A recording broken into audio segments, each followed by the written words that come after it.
Ja vám teda ukázať môj outfit, som vám povedala, že chcem sa troška krajšie obliecť, lebo sa nemám tie obliekať teraz ani malovať, lebo do školy sa neobliekam ani nemalujem. Čiže toto je môj fit. Áno, povedala som vám, že mám svoje dni, takže som si musela dať niečo pod gate, dala som si takéto čierne Calvin Klein trenky, tieto rifle, takýto chain, ktorý už ani nie je zlatý, je proste hociaký farby, lebo je zo Sheinu za 2 eurá. Toto tričko, ale akože ono je dobré, len neviem. Toto tak hoci ako divno sedí, neviem, sa mi to páči. Náušnice, ešte som si nedala prstenie. A topánky, neviem, či budete s tým, že stotožnení, ja som. Dávam si tieto foam runy. Podľa mňa sa to k tomu hodí. Čakajte.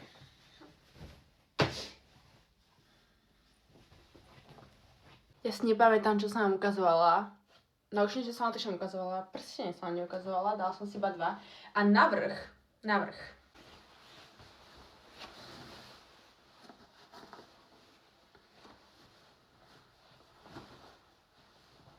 Tu vyzerá nejaká gadžina. Ježiš, ten bordel, tak to vyzerá, keď si skúšam naše outfity. Ja som si uvedomila, že ja som úplne zmenila svoj štýl obliekania za posledný rok.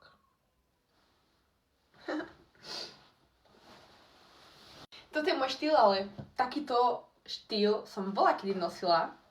Ja sa v tomto cítim najlepšie. Žiadne príliš elegantné veci sú není pre mňa. Toto je tiež dobré. Asi toto. Kabelka. Tadá! Ja vyzerá, keby nie do mesta. Vidíte, a to je ten problém, že ja sa takto obliekam iba večer na veľké akcie, na diskotéky, tak. A potom ja si proste nespravím žiadnu fotku na Instagram, lebo ja sa cez ne takto neobliekam. Takže potom nepridávam fotky. Ja sa cez deň ani nemalujem. Bye.